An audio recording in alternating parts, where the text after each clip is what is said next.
A construção de pobre no Bostil, um retrato do abandono e da resistência.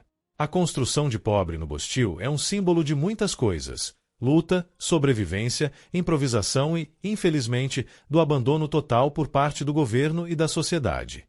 Enquanto o rico ergue mansões com projetos assinados por arquitetos renomados, o pobre bostileiro constrói com o que tem e, na maioria das vezes, sem nenhum tipo de apoio ou estrutura adequada. É um espetáculo de descaso que mistura suor, lágrimas e uma dose de improviso que chega a ser assustadora. Vamos falar sobre isso, e prepare-se porque aqui não vai ter filtro. O pobre bostileiro que decide construir enfrenta desafios desde o primeiro tijolo. A primeira coisa que ele precisa fazer não é comprar material de construção, mas sim decidir qual conta ele vai deixar de pagar para começar a obra.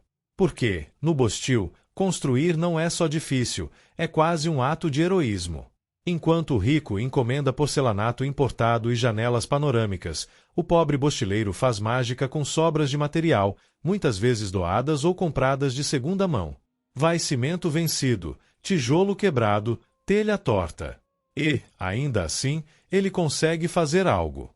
Porque, no final das contas, o pobre é quem realmente move esse país. Mas ninguém quer falar sobre isso. Se tem algo que o pobre bostileiro domina, é o improviso. Não tem arquiteto, engenheiro ou pedreiro especializado. Ele mesmo coloca a mão na massa, muitas vezes sem nem saber direito o que está fazendo. É cano passando no meio da parede, tomada instalada do lado errado e, claro, aquela famosa gambiarra que parece um mosaico de sobrevivência.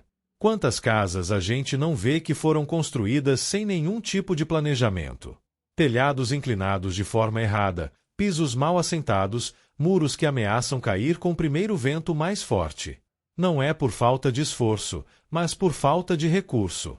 E o governo, que deveria garantir políticas de habitação dignas, finge que esse problema não existe. E por falar no governo, vamos combinar, onde está o apoio para quem precisa? O pobre bostileiro constrói porque não tem alternativa. O aluguel está nas alturas, os programas de habitação popular são uma piada, e a especulação imobiliária transforma até terrenos baldios em mercadorias de luxo. A tal Minha Casa, Minha Vida, para muitos, virou Minha Dívida, Minha Luta. O financiamento, que deveria facilitar, acaba enrolando ainda mais quem já vive com o orçamento apertado. E quem não consegue entrar nesses programas? Se vira nos puxadinhos, nas ocupações ou na famosa construção em etapas, que demora anos para ser concluída. Ah, os puxadinhos! Essa é a verdadeira assinatura das construções de pobre no Bostil. Quando o espaço acaba, a solução é crescer para o lado, para cima ou para onde der.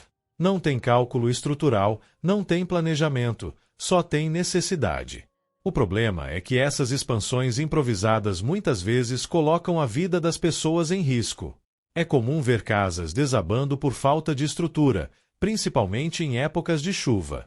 E quem paga o preço? Sempre o pobre, que já não tem quase nada e ainda perde o pouco que conseguiu construir com tanto esforço. E aí vem a parte mais revoltante. A sociedade adora criticar a construção de pobre, mas ninguém quer entender o porquê disso tudo. É fácil apontar o dedo e dizer que a casa está mal feita, que o bairro está feio ou que o pobre não sabe construir. Difícil é reconhecer que isso é resultado de um sistema que privilegia os ricos e ignora completamente as necessidades básicas de quem realmente precisa.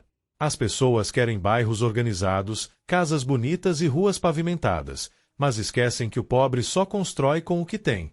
E, enquanto isso, o rico faz condomínio fechado com muro alto para esconder a desigualdade que ele mesmo ajuda a perpetuar. Outro ponto que merece destaque é o custo absurdo do material de construção no Bostil. Tudo é caro, inacessível e, claro, controlado por grandes empresas que só visam o lucro. O pobre paga caro por produtos de baixa qualidade porque não tem escolha. E não para por aí.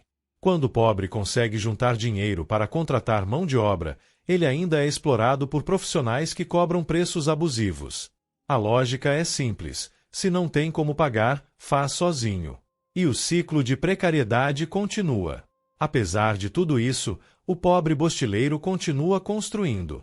Ele enfrenta a falta de dinheiro, a falta de apoio e até o preconceito, mas não desiste.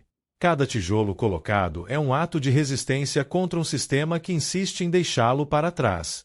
Ele constrói porque sabe que, no final das contas, ninguém vai fazer por ele. E, mesmo com todas as dificuldades, ele consegue transformar um pedaço de terra em um lar. Pode não ser perfeito, mas é seu. A construção de Pobre no Bostil é muito mais do que um retrato da desigualdade. É um grito de resistência e, ao mesmo tempo, um grito de socorro. É a prova de que o sistema está falido, de que as políticas públicas não funcionam e de que a sociedade precisa urgentemente repensar suas prioridades. O pobre bostileiro não merece viver assim, construindo no improviso, correndo riscos e sendo ignorado por quem deveria protegê-lo. É hora de cobrar, de exigir mudanças e de reconhecer que, enquanto continuarmos aceitando essa realidade, estaremos perpetuando um ciclo de abandono e injustiça que beneficia poucos e destrói muitos.